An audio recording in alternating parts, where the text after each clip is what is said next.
GoPro batteries to my GoPro, so we're stuck with camera video. But as the action is happening, I don't know if you guys can tell, I am putting down water and Agzymes with these soybeans.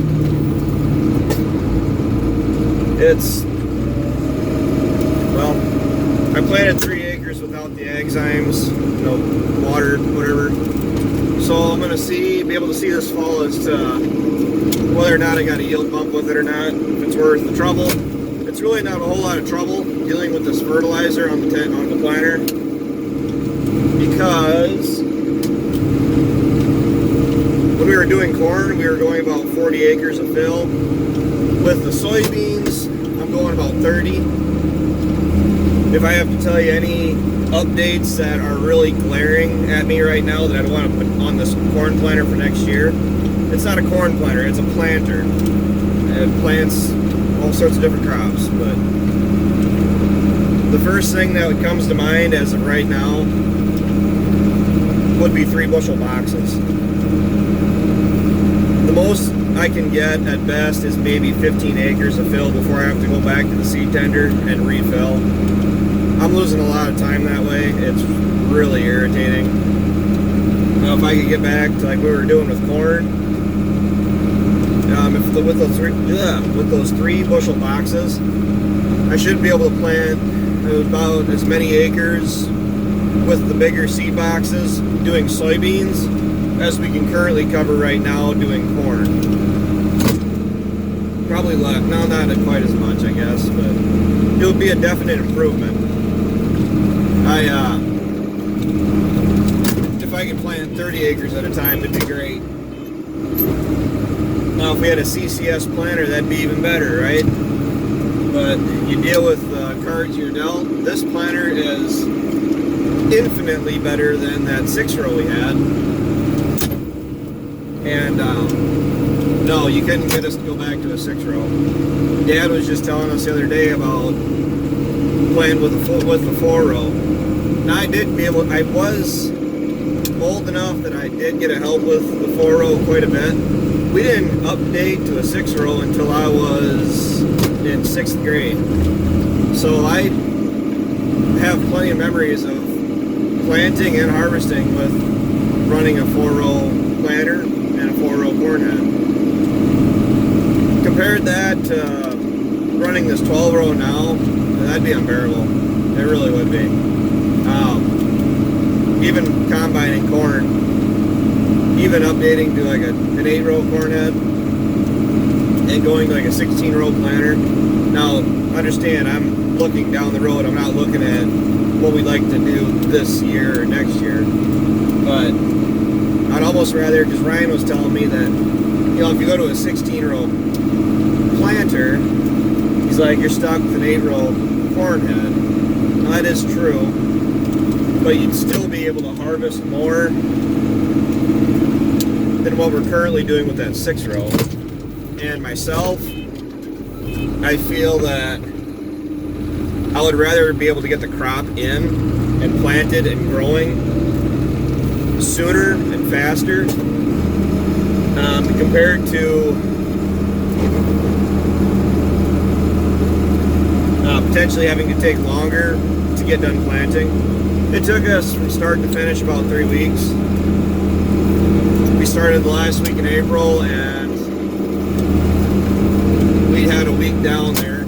Last week, today, as of right now, it's been 7 days since we've planted anything. So, I mean, you lose time really quick in spring. That's why when it's time to plant and time to go and time to run, that's why you see a lot of guys that do run around the clock or longer hours and trying to get everything done as fast as you can, because you don't know when Mother Nature is going to turn the other way on you and take you out of the field for 2 weeks. Last year, that's exactly what we had last year. We were out for 2 weeks. The first 2 weeks of May.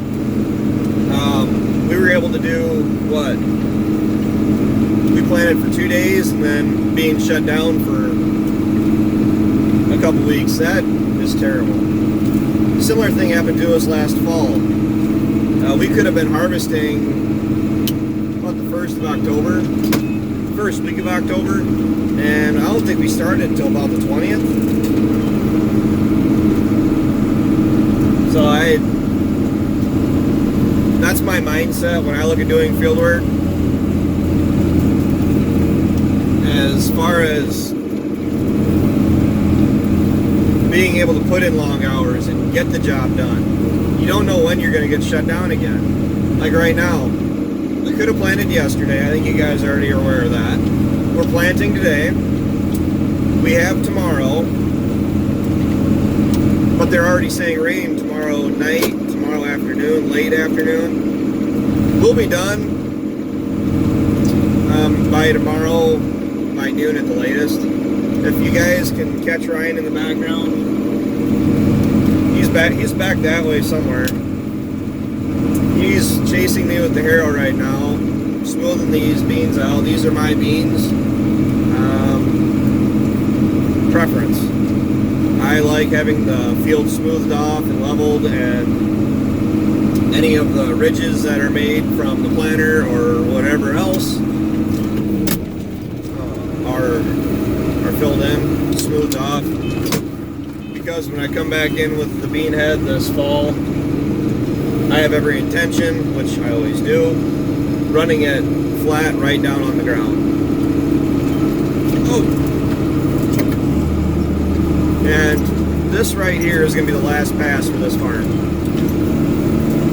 And with this, I'll be down to right about 30 acres.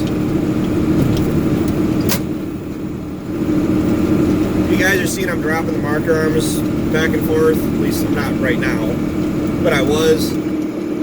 For anybody that's still wondering as to why I do that for on strips like this, where this is a big block. The reason I do that is because right now I am using straight lines back and forth. But what I'm using, and we're done. What I'm using the marker arms for is actually for the end of the field. When I get to the end of the field, I pick the planter up, and I'll either do a big U-turn and come back in, and I use that marker arm on the ground so I can see where I need to be turning back into. It speeds it up a little bit as opposed to relying completely on the computer, because where I have done no marker arms, and don't get me wrong, I have ran without using the markers at all, you seem to hook into your pass a lot more. Now, the beans are in the ground or the corn is in the ground, it's going to grow, but there is that curve appeal to it too. But using the markers, generally the big reason I use it is that it speeds things up, because when I'm turning, I don't have to slow down or let the computer, the monitor, figure out where we need to go. I can see where I'm at, drop the planter down, get going, and then hit the auto guidance. I think it's a little more flawless as opposed to hitting the auto track early on, and while you're in the turn and letting the auto track find the line, because it's not perfect. Technology isn't always 100%. So sometimes you just can't beat, your operator's eye. But I talked longer than I thought I would. I gotta go fill the planter up, and I'm gonna move to the next farm. Ryan's gonna keep harrowing here. I don't think he's filming it. At least I don't think he is. But then I'm gonna go until dark. So maybe I'll have 10, 15, maybe 20 acres to go yet tonight or tomorrow morning. So that won't take much to finish up. My biggest concern right now, my absolute biggest worry that I have right now, is that I am going to run short of seed. The reason for that is we plan for 140 seeds per acre across everything. I planted the home farm, which is blessed with a lot more organic matter. It usually does yield better than everything else because it's had years and years and years and years and years of dairy manure that I did plant it about 10,000 seeds per acre more, which is fine. I did plant some of the farm I'm on right now down to 120,000 seeds per acre, and honestly, you could go as low as 80,000. I believe it's, if you believe the articles, you can go down as low as 80,000 seeds per acre and not see much, if any, of a yield disadvantage or a yield loss. But it's also putting that quantity out there if you do get dry or the ground is a little tougher. I don't know. I can't say too much. I'm just a dumb farmer, right? Well, you guys are watching the rest of the story. Until tomorrow night, take care, take it easy, keep in touch. Talk to you later.